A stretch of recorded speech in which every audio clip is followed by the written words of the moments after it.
warahmatullahi wabarakatuh. Wajib membaca surat Al-Fatihah bagi satu.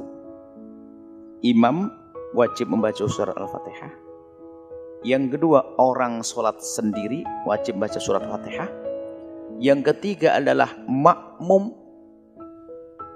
Makmum yang sempat menemui berdirinya imam dalam tempo yang cukup untuk membaca surat Al-Fatihah. Wajib. Tapi kalau makmum yang menemui imam dalam tempo nggak cukup membaca Fatihah, nggak wajib. Contoh, kita baru sebagai makmum, Allahu Akbar, imam ruku, ikut ruku. Tapi waktu makmum takbiratul Allahu Akbar begini, imam masih berdiri dan cukup untuk membaca surat Al-Fatihah, kita wajib membaca surat Al-Fatihah. Satu. Membaca surat Al-Fatihah nggak boleh di dalam hati. Harus diperdengarkan kepada kupingnya sendiri. Yusmi nafsah. Bismillahirrahmanirrahim. Biarpun orang lain nggak dengar tapi dirinya dengar. Nggak boleh. Nggak sah. Harus memperdengarkan. Maka membaca ini yang kedua. Membaca Fatihah di dalam hati nggak sah. Di dalam madhab kita Imam Syafi'i radhiyallahu ta'ala anhu. Kemudian, baik. Kalau seandainya membaca Al-Fatihah plus terjemah, batal Fatihahnya. Alhamdulillahirabbil alamin, segala puji bagi Allah, puasa semesta alam, batal. Karena Fatihah harus langsung, nggak boleh ada jedanya kalam ajnabi. Nggak boleh dijedai, dikasih jeda sesuatu yang bukan dari bagian Fatihah. Jadi alhamdulillah sampai terakhir. Alhamdulillahirabbil alamin, arrahmanirrahim. Anda tidak boleh alhamdulillah, astagfirullah, apa itu? Astagfirullah, nggak bisa. Alhamdulillah, harus sambung. Termasuk terjemahan nggak boleh. Baik, tapi kalau ada orang mendengar, ini yang keempat. Kalau ada imam baca Al-Fatihah, kemudian dia menghayati dengan hatinya, difahami maknanya, sah-sah saja. Dan memang seharusnya seperti itu. Sambil kita mendengar, sambil kita menghayati maknanya. Kemudian setelah imam baca waladhdallin amin, baru kita membaca surat Al-Fatihah. Kemudian yang kelima, kalau ada makmum ingin membaca surat Al-Fatihah bareng dengan bacaan imam adalah sah. Cuman sebaiknya adalah bacaan Fatihahnya adalah setelah imam. Cuman karena takut tiba-tiba imamnya waladhdallin amin ruku, maka seorang makmum pun membaca bareng boleh. Imam membaca, tapi sunnahnya makmum itu setelah imam.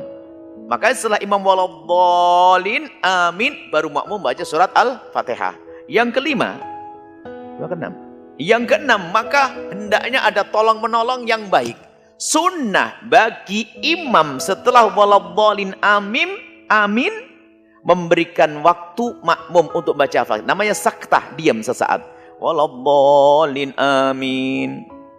Dan imam dalam diamnya ini membaca ayat yang akan dibaca. Diperkirakan makmum untuk baca surat Al-Fatihah.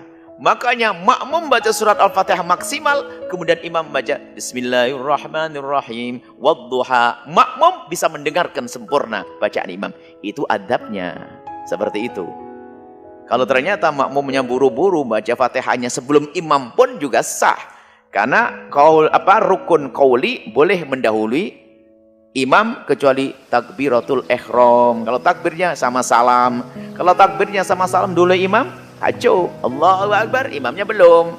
Nggak sah ya.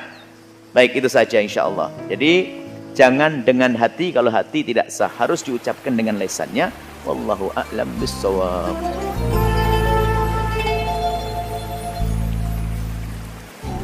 Ustadz, makmum di mana baca Fatihah? Di tempat dia lah. Mana lagi? 3 mazhab tentang masalah makmum membaca Fatihah. 3 mazhab. Pertama, mazhab Syafi'i, makmum wajib baca Fatihah.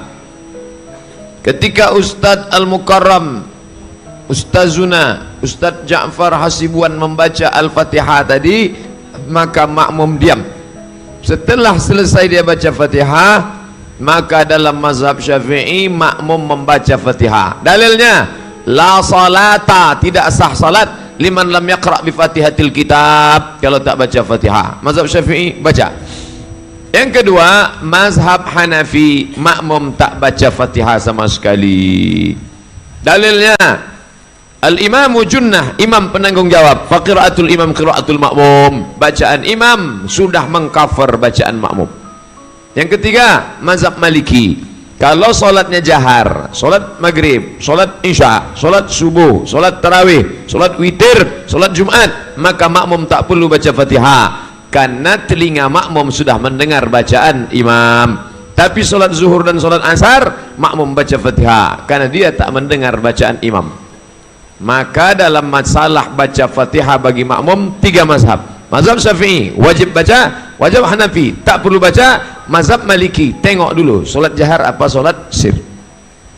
Nah, kapan kalau kita ikut mazhab Syafi'i, makmum baca, kapan dia baca? 2 pendapat. Yang pertama, selesai imam baca Fatihah, ghairil maghdubi alaihim waladdallin, amin. Situ dia baru baca Fatihah. Bismillahirrahmanirrahim.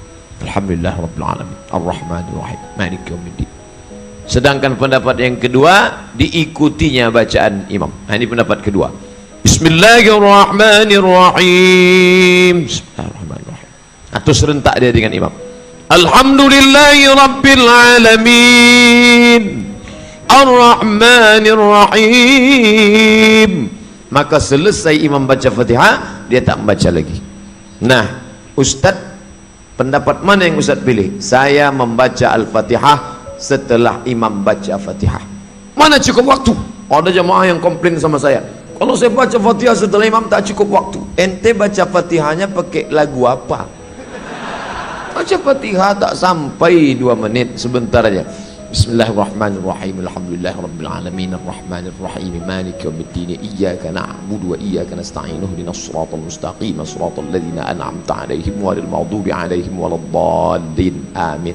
Dah, yang pula membaca macam Muammar, Bismillahirrahmanirrahim. Nah, udah seminggu baru selesai. Assalamualaikum Ustaz, saya sering mendengar ketika sedang sholat berjamaah ada makmum yang membaca ulang surat Al-Fatihah setelah imam membaca surat Al-Fatihah. Apa hal tersebut dianjurkan Ustaz? Mungkin bukan mengulang, karena membaca Al-Fatihah itu dalam Syafi'iyah bagian dari rukun. La salata liman lam yaqra bi Fatihatil Kitab. Tidak sah salat seseorang kalau nggak baca Al-Fatihah.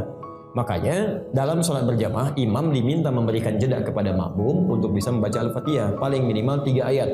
Batasan 3 ayat ini ditetapkan oleh para ulama karena jumlah ayat paling sedikit dalam Al-Quran itu 3 ayat di Al-Kautsar. Inna a'tainakal kautsar fasholli rabbika wanhar inna syani'aka huwal abtar. Makanya seorang imam walaupun membaca ayat, kalaupun cuma 1 ayat dan panjangnya serupa sama dengan 3 ayat di Al-Kautsar ini, maka dinilai sah, cukup. Ya, misal membaca Al-Baqarah ayat 286, la yukallifullahu nafsan illa wus'aha, sampai ujungnya walaupun cuma seayat itu sah hukumnya. Ya benar gitu, karena senilai dengan apa yang tadi dianggap sah. Karena itu Al-Fatihah, kalaupun kita mau mengejar untuk membacanya misalnya, dan kita ingin bacakan itu dalam salat, maka imam memberikan jeda. Bisa 2 caranya. 1, memberikan jeda setiap bacaan ayatnya. Misal Bismillahirrahmanirrahim, nanti sebentar makmum mengikuti. Artinya ada jeda sedikit, walaupun mungkin 1 detik atau 2 detik. Ya Alhamdulillahi rabbil alamin, Ar-Rahmanir-Rahim, Maliki Yaumiddin. Jelas? Baik, ada imam yang bacanya hadar. Hadar itu bacaan cepat dengan kondisi tertentu. Dia ada hadar, yang ada mutawasit, ada tiwal. Hadar itu bacaan cepat tapi tajwidnya terpenuhi semua. Jadi kan 2 harakat. Bismillahirrahmanirrahim, Alhamdulillahi rabbil alamin, Ar-Rahmanir-Rahim, Maliki Yaumiddin. Dua, termasuk mad alif disukun. Ya mutawasit jadi 4 harakat 2 detik. Bismillahirrahmanirrahim, Alhamdulillahi rabbil alamin, Ar-Rahmanir-Rahim. Nah, kemudian tiwal itu 3 detik, 6 harakat. Alhamdulillahi rabbil alamin, Ar-Rahmanir-Rahim, Maliki Yaumiddin. Bisa. 6, Tapi setiap jedanya diberikan jeda 1-2 detik supaya makmum bisa mengikuti itu sampai waladhdallin. Jelas? Nah, ada imam yang baca hadar kadang menyatukan. Ya, ayat 1, kedua, ketiga, keempat bacanya wisal, nyambung. Ya, misal Bismillahirrahmanirrahim. Alhamdulillahi rabbil alamin arrahmanirrahim maliki yaumiddin. Sampai waladhdallin. Maka setelah waladhdallin dia berikan jeda. Ghairil maghdubi alaihim waladdallin.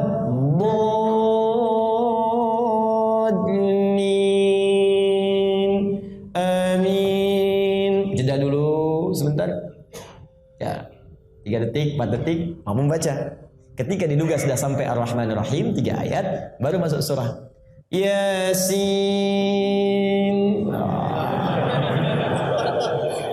Bikin makmum dulu ya, merasakan kenikmatan sholat.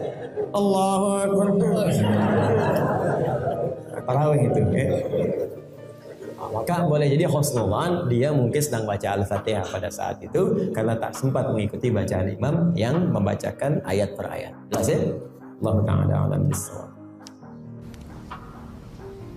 Pendapat yang paling kuat pada makmum membaca Al-Fatihah atau tidak di belakang imam yang disepakati oleh para ulama, yang saya sebutkan dulu yang disepakati ya. Yang disepakati adalah kalau sholatnya sir, tidak ngerasin suara, seperti misalnya duhur, asar, kemudian rakaat ketiga maghrib dan 2 rakaat terakhir isya, gitu kan? Ini namanya sholat sir, kecilin suara. Maka wajib makmum membaca Al-Fatihah. Wajib makmum membaca Al-Fatihah, gitu kan? Kecuali dalam keadaan ini khilaf ulama, bagaimana kalau dia baru membaca Ar-Rahmanir-Rahim, Maliki Yaumiddin, imamnya Allahu Akbar ruku. Apa yang dia harus lakukan? Jumhur ulama mengatakan ikuti imam. Karena dia sudah berijtihad, dia sudah baca, gitu kan? Tapi tidak selesai, sama dengan orang masbuk, baru Allahu Akbar, imamnya kita baru baca 2 Al-Fatihah sudah ruku. Apa yang harus kita lakukan? Jumhur mengatakan ruku saja. Imam Syafi'i mengatakan tidak, harus dia baca, nggak bisa. Dan dia boleh ketinggalan untuk mengejar Al-Fatihah sampai 3 gerakan. Kalau dalam madhab Syafi'iyah, gitu kan? 3 gerakan artinya ruku, sami'allahu hamidah, sampai sujud pertama. Nah itu dia boleh tetap menyelesaikan Al-Fatihahnya lalu dia mengejar imam. Karena pentingnya masalah Al-Fatihah ini. Tapi kalau sholatnya jahar, ngerasin suara, subuh, 2 rakaat pertama maghrib, gitu kan? 2 rakaat pertama isya, maka ini hukumnya jumhur mengatakan tidak ada bacaan bagi makmum, kecuali imam memberikan jeda waktu. Beranjak daripada hadis yang sahih, bahwasanya Nabi SAW pernah mengatakan waladdallin, amin. Lalu tiba-tiba sahabat di belakang berlumba-lumba baca Al-Fatihah. Jadi ada suara bergemuruh gitu. Sehingga bacaan Nabi SAW, Nabi sendiri terganggu SAW, dan makmum juga tidak konsentrasi dengar bacaan ayatnya beliau. Beliau begitu salam lalu beliau mengatakan, mali unazi', kenapa tadi saya diganggu dengan bacaan kalian? Kata perawi hadisnya kalau saya tidak salah Abdullah bin Umar radhiyallahu anhu berkata, mulai semenjak itu saya tidak pernah lagi membaca Al-Fatihah di belakang Nabi SAW kalau sholatnya jahar, kalau sholatnya ngerasin suara gitu. Ulama-ulama seperti Imam Syafi'i rahimahullah melihat bahwasanya orang yang membaca Al-Fatihah baik sholatnya jahar, kerasin suara atau sir, itu wajib. Beranjak daripada hadis Nabi SAW yang berbunyi, tidak ada sholat bagi orang yang tidak membaca Al-Fatihah. Maka beliau tidak membedakan antara sholat berjamaah atau sholat sendiri. Ya, kalau sholat sendiri mutlak harus baca ya, tidak boleh sama sekali tinggalkan Al-Fatihah. Batal sholatnya kalau tinggalkan Al-Fatihah. Kalau sholat berjamaah sebagaimana saya sebutkan tadi, khilaf diantara ulama itu. Imam Syafi'i semuanya, mau sholatnya jahar atau sir, semuanya harus membaca Al-Fatihah. Allahu alam, kalau kita simpulkan, kalau saya simpulkan dari pendapat-pendapat ulama ini, saya melihat kalau seandainya imamnya membaca Al-Fatihah dengan suara keras, jelas, ya, kita dengar ya, kita dengar. Seperti sekarang ada mic. Lain kalau mati lampu gelap, tidak kedengaran suara atau kita terlalu jauh dari imam, itu lain. Walaupun sholat jahar tetap wajib baca Al-Fatihah tuh, karena kita tidak dengar. Karena memang Allah berfirman, umumnya ulama berpegang pada ayat ini, a'udzubillahi minasyaitonirrajim, fa idza quri'al qur'anu fastami'u lahu wa ansitu. Kalau Al-Qur'an dibacakan, dengarkan baik-baik dan ya telitilah, jelihlah. Berarti kasusnya adalah kalau dengar. Kalau dengar kita nggak boleh berkata yang lain, gitu kan? Nah kalau imam sholat jahar, maghrib misalnya, tapi mati lampu, kita di saf ke-5 atau ke-6, ke-7 ke belakang, nggak dengar. atau sholat di belakang perempuan tidak dengar sama sekali, mereka tetap baca Al-Fatihah selama tidak dengar. Tapi kalau mereka dengar Al-Fatihah itu seperti tadi imam kita Masya Allah membaca misalnya, kita dengar, dan pada saat mengatakan waladhdallin, kemudian semua mengatakan amin, begitu selesai amin imamnya baca langsung surah. Nah ini Allahu alam, yang lebih dekat pendapat ulama mengatakan tidak lagi baca Al-Fatihah, kembali kepada hadis ya, bacaan imam adalah bacaan makmum. Itu sudah ada hadis yang menjelaskan masalah itu. Tapi kalau imamnya jeli dan dia lebih faham masalah fikih menjadi imam, adalah setelah waladhdallin amin, imamnya diam jeda 7 ayat Al-Fatihah. Maka pada saat itu makmum silakan baca, gitu kan? Dia membacanya. Jadi ini tinggal tergantung bagaimana kondisi imam memberikan dia kesempatan. Allahu a'lam.